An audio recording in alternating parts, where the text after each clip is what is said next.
What is going on, guys? My name is AJ, and we are here playing Evoland. This is a game that I've had my eye on for a while. It's currently on sale for Steam. I'm not sure how long that's going to last. Just an FYI, this is a post-recording commentary. There was an issue with my recording, so I'm going to be talking over pictures and stuff like that in the gameplay, so just bear with me. Down in the corner, you'll see that it's copywritten 1986 to 2013, and that's because this game is basically the evolution of the action-adventure video game, and it's a really cool concept, really cool idea, and we're going to jump into it here. Basically, I was kind of thinking about this after playing this.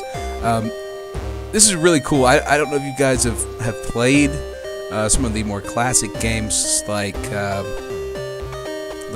Legends of Zelda, things like that. Games for the Game Boy, original Game Boy, that is, and things of that nature, like in the Atari, even. I mean, this right now, that's what this basically is, and it's a very cool concept. This was a little more hardcore type of a gaming era, if you will. You'll see in a minute that I'm going to die. If I remember correctly, I will die. But the idea is that I'm trying to get that chest. Sorry. The idea is that's how games were back then. You go in, you fight, and if you don't kill the guys and you die, you gotta start over. And that's exactly what happens here. Game over, I gotta return to the menu.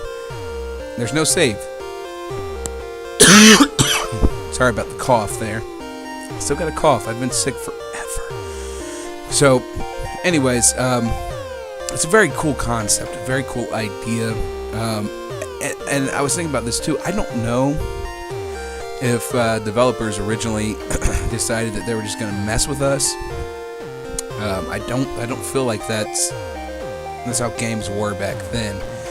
I think it was more of the technology that they had. I remember games like Contra and Altered Beast, and things like that. You played it, you had a certain amount of life, and if you died, you died. Luckily, they gave you game codes or level codes so that you could start your game over again in that level. But there weren't really any save points, and if you think about it, I mean, I don't really remember a save card until N64 and PlayStation, the original PlayStation, and basically that was an original form of the USB, like a flash drive. It's essentially what it is. Your system saves to an external source, and you use that to reload what you do. There was no internal storage. There's no hard drive, no nothing. So it's a very, very cool concept, very cool idea. I died again. Oh, I can't believe that. But yeah, it's a very cool idea, and I don't think developers intentionally screwed us or went to try and make games hard for us. I think it was just limitations of the time, and I think this game does a pretty decent job of capturing some of that frustration, some of that angst that you used to have. So I really enjoyed this thus far. As you can see, obviously we've come into the colored generation of video games. I don't know, I liked black and white video games, and I still don't mind it if a game throws it in there, but as soon as color came out, it was great. I played a game recently that was black and white as well. It was Dragon Warrior? Not Dragon Warrior 7, which I did on the channel. I've played a lot of games, and let me read this. After centuries of peace, an ancient evil has finally resurfaced to threaten the world of Evolandia. You are one of few remaining members of the Order of the Dragon Knights, whose purpose is to travel the world to help the needy and fight evil. Those centuries of peace clearly mean you haven't had a whole lot to do recently, but it looks like business is picking up again. Isn't that great? That's beautiful. It's a good story. Anyways, yeah, I've been playing lots of old games recently, and I find that the ones that I remember the most are the ones that I played on my Game Boy. I love modern games, don't get me wrong, and you'll see me play them a lot. Oh, 256 colors display. If you guys didn't have an old system, I think my dad's old Mac played in 256 colors, and I had my first PC was 256 colors. That's good stuff. Anyways, yeah, anyways, long story short, it's a good representation of those games. But my favorite have always been games like this, and especially on my Game Boy. I just had lots of games that I remember. I don't remember the names of them. I remember specifically playing them. And they were a lot of fun. And I haven't really found a game like that in the modern era that I just remember doing so much stuff. Now game developers develop loads of content just to make you keep doing stuff. And there's nothing wrong with that, but it is what it is. Alright, sorry, my dog started barking there. But yeah, I've just noticed that developers for new games really prefer to add content. And my key example, because of games, classic games like this, I'm a completionist. I like trying to find every little hidden gem that developers put in the game, because games like we'll go back, I think it was 97, Final Fantasy VII came out, and I played the heck out of that game and tried to get every piece of available extra content, golden chocobos, all sorts of stuff, because I was a completionist, mainly because I knew that, at least at the time, there wasn't a whole lot of people, at least not that I knew of, that were putting out videos on YouTube, because there was no YouTube, or putting out game walkthroughs and things like that. And it was hard to find these items, but when you found them, you really enjoyed it, because you were playing the game and you were trying to find everything. Nowadays, it's just kind of standard. Okay, developers going to make a game, and they're going to add like 60,000 collectible items that you can find in-game for achievements. And it's really not fair for a guy like me who just really, really likes being a completionist and getting everything in the game, and trying to find all this extra stuff, all this extra content, that just simply, in the grand scheme of things, doesn't really do a whole lot for you, except for achievements and stuff. I am currently playing Assassin's Creed 4, and it's really bad for that. It is nothing but hunting for random items. They got me running around for shanty sheets, which is sheets of music that you can play during the game. It doesn't add a whole lot. It's cool. I like the music, but it's not necessary. Of course, finding random chests of money is always good, things like that. But like the original Assassin's Creed, finding Animus points just to get little snippets that don't really complete the story, give you a little backstory, but it doesn't really do much for it. It seems superfluous, if you will. It's a little too much. So I like games like this, I know nowadays developers, they still take time to put that stuff into the game. Easter eggs. Borderlands put in some awesome Easter eggs in their games, and I loved it, but it's not necessary. But it's fun finding those things. They don't do anything for the game, but it gives you that sense of I'm glad I found that. Ooh, double rainbow, right? That's good stuff. I enjoy it. So yeah, it's something about these classic games are what I remember the most, because I didn't go seeking an outside source to tell me how to find it. I just found it. But mainly because I couldn't. Nowadays, I love going, oh, that's an awesome secret, or that's an awesome hidden gem. I want to try to see that myself, and I'll still do that. So I got no problems with it. So, anyways, that being said, okay, here we're getting to the part in this where it's the random, like, why am I a child version of the game. It's something that's funny. Games like this, the old pixelated games, always made the main characters children. Link, for example, was always a child, and he still is. I mean, even in the N64 version, Ocarina of Time, you start out as a child, and you get to young adulthood. And I don't know. I think that's game developers trying to play towards, their target audience, who's primarily been children. But now the younger our generation, my generation, who started out with games like this, have become older, and we love being badass characters like Nathan Kenway, Connor Kenway, Squall,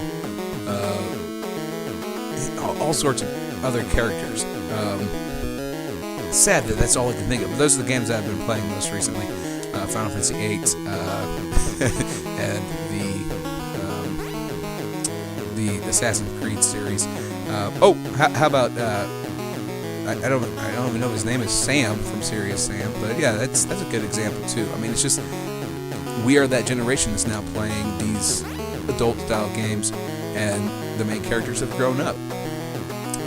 So I don't know. It's an interesting concept. The guy just wouldn't sell me weapons because I was a child. Unfortunately, you can't sell a sword to a child. I don't get it. So yeah, it's a very cool game. I know I've been ranting for a little bit here, but this is a really cool game. I'm enjoying it. It's taking me down memory lane, and I'm remembering a lot of games that I used to play and love. This is just one of those games that helps me with that.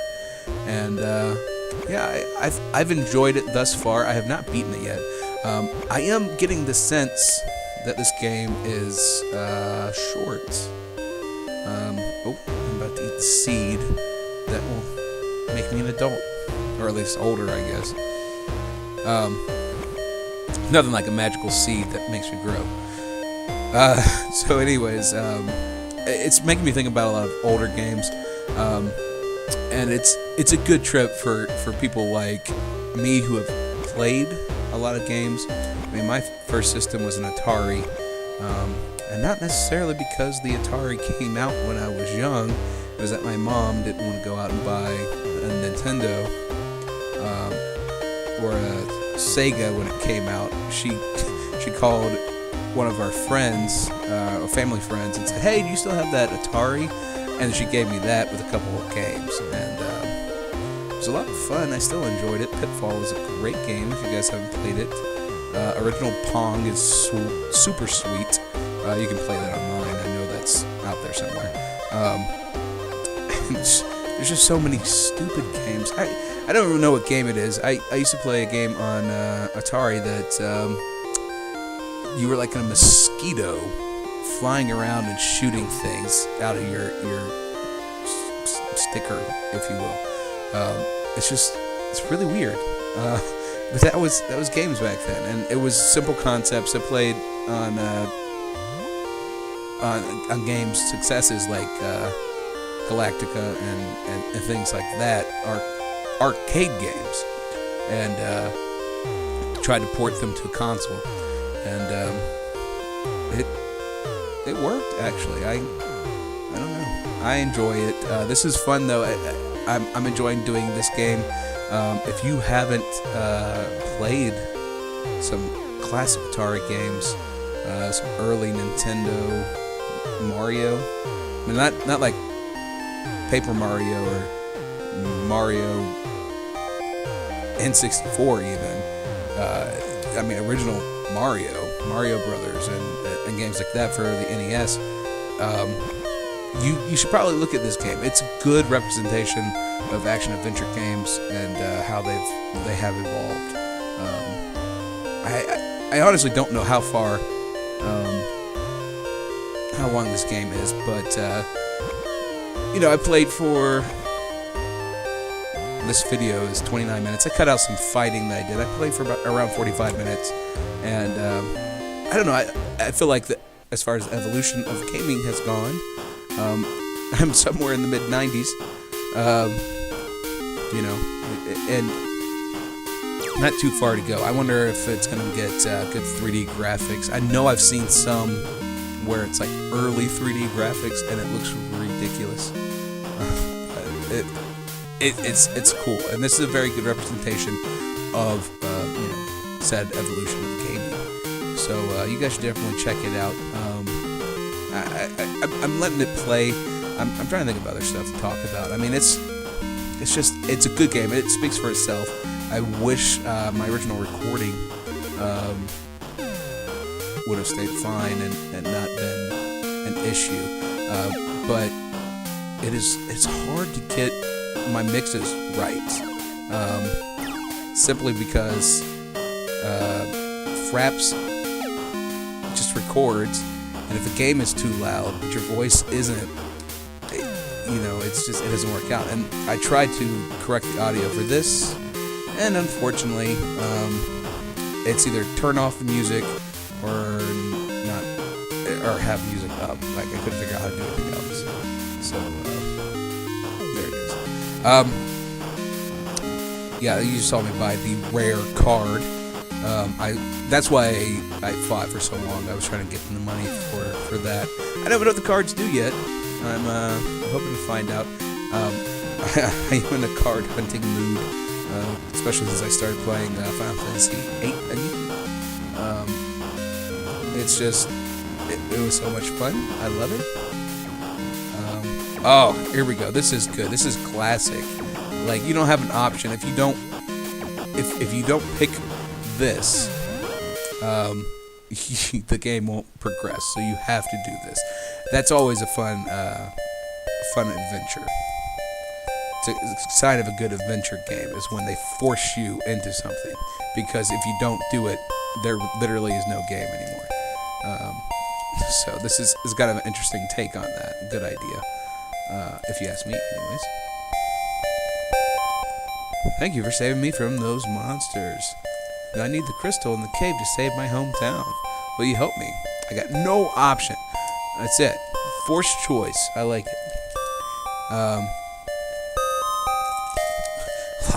Lacking the proper branching here. I like it. So yeah, it's a good game. I'm gonna try to keep rambling. I basically went through my own evolution of gaming with you guys.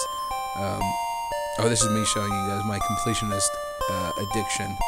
Like, I should be a lot further in Assassin's Creed 4, but I have literally been going around and trying to clear every island. Trying to get every piece of additional content, every animus piece, every synchronization point, every chest, every shanty sheet, everything. I've been trying to get it all, and it's starting to get a little ridiculous for me.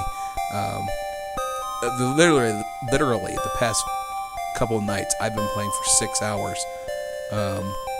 Like I'll start playing around 11, and I end up staying up until 5. Like what? Why? Luckily, my job is very lax right now. I mean, pretty much no one's there. The place I work at is closed officially, but it's got a few of us still kind of meandering around the campus, and we're just kind of hanging out.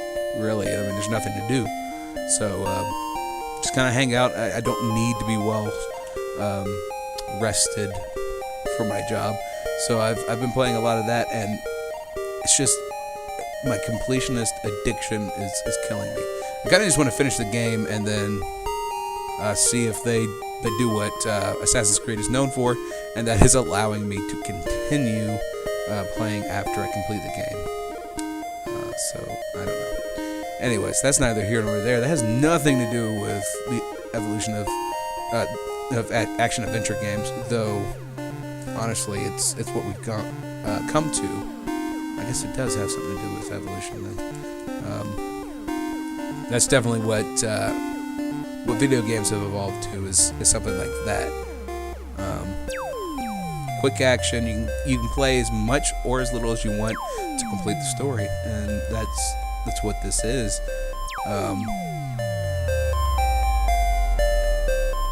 anyways, that's neither here nor there. I'm starting to ramble and drift, but I know the video is coming close to an end. I think I got about 10 more minutes, 5 more minutes, maybe. It's not that much longer. So yeah, this is a really cool game. It's a lot of fun. It's like $3. I bought it for like $2, but I think it's $3, 50% off on Steam right now.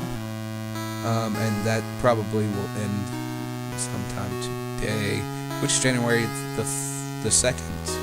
The sale is supposed to end on the 3rd, but who knows, really. This game is like $9.99 normal, and it's worth it for a good trip down memory lane if you like that, or if you haven't played these games before. You definitely should take a look, play it, explore it, enjoy it. It's a lot of fun. I mean, seriously, it's a very good game and a good representation of the evolution of gaming. It really does a lot to just remind me of what happened. We need to find the crystal. Its power can change your perception of the world, and with it you can fight the evil that threatens my village. By the way, I just noticed I forgot to ask your name. I made a comment about that just beforehand. I forgot that. So she told me her name, but I don't know my own. So, anyways, yeah, I'm gonna end here in a second. If I remember correctly, I do a couple more things. Then I decide, you know what, forget it, I'm done. But I end in this cave, so we'll see what happens here. I'm watching for the first time with you guys, and I've ranted for the last like 20 minutes about video games, which is my favorite subject, honestly. I could be a history of video games instructor, but I'd have to brush up a little bit, mainly because I don't remember a lot of things. I've played so many video games over the years that honestly my brain is just putting every game together. Like I was thinking about Final Fantasy VII and Final Fantasy VIII the other day, and I combined the two together.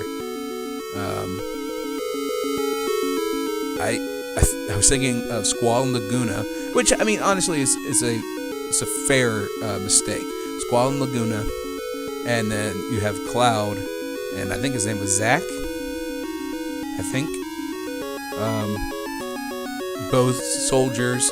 So you're Cloud and you play as the soldier. So you have flashbacks as him, and then you have Squall who has flashbacks as Laguna. It's all very confusing, but I got them mixed. I don't even remember why I was thinking about it. So that is my problem. My brain is thinking about too many games. I got so much up there that I can't remember what game I did what. So I have to replay a lot of games, which is fine with me. I love them. I love video games, what can I say? So anyways, I think I'm about to end it. I have a couple more fights in here, I believe. I'm afraid of touching anything while I'm recording my narration to find out. I got like 2 minutes. So, anywho. Yes. The I can see that chest, but I can't get to it problem. That's what this is right here. It's ridiculous. Early games had that issue a lot. Like, okay, we're going to show you this. We're going to tease you with this treasure chest, but you're not going to be able to get it. You got to figure out another route to get to it, and that's what this is. It's very funny. I like it, and it's very true. That's what games used to do. It was just like taunting you. Come find how to get to me. Do it. And you have to. You gotta do it. Finally unlocked experience points. And that's true for those of you who haven't played a lot of early on games. They didn't have experience points. Like Legend of Zelda, Metroid. They didn't have experience points. You could equip your character with better equipment. You could find better equipment. You could give them better things. You collect hearts and whatnot to add more hearts to your character, but you didn't level up. As games became longer, it was more of a you're going to need to progress more than a weapon can make you progress. So here you go. Here's some level ups. You get stronger as you play more, as you fight more, and things have changed a lot since then. I mean, I don't know. I like level up process. It makes it a little more addictive for me, honestly. Because I get to the point where I only need another 100 experience points to level up. Let me play for another 10 minutes. And then you level up and you go, well, now I only need 400. It only took me 5 minutes to get that 100. So let me go ahead and do that again, and it's an addiction. It's a strange addiction for sure. But alright, Life Fountain. This is where I end it. Some fresh water might heal your wounds. So I was gonna save the game. I think I'll go forward and fight something, and then I decide, you know what, I'm gonna go ahead and end it there. So we'll watch this last fight. We're gonna watch me come back and save it again. But I will say again, this is a very cool game. It's pretty accurate on what it was like to play a game early on and showing proper evolution. So thus far, I have enjoyed it. It's a very good game. Like I said, it's cheap on Steam right now. I think it's 50% off for the rest of today and maybe tomorrow. The sale ends on the 3rd, January the 3rd, which is tomorrow. Hopefully I'll get this up tonight and you'll be able to watch it. So check it out. Even still, it's $9.99 regularly, I believe, and it's definitely worth it. So feel free to check it out. It's very good and accurate towards seeing those games the classic way, the right way, if you ask me. So anyways, guys, check it out. It's very good evolution. If you haven't played, classic games, it's definitely a good way to kind of get that experience on the cheap instead of having to buy a new system and the games as well. So far, I like it. I don't think it's going to be very long. I don't know how many videos I'll do. If you guys like it, go ahead and hit that like button for me. And thank you guys, as always, for watching. And please don't forget to like, comment, and subscribe.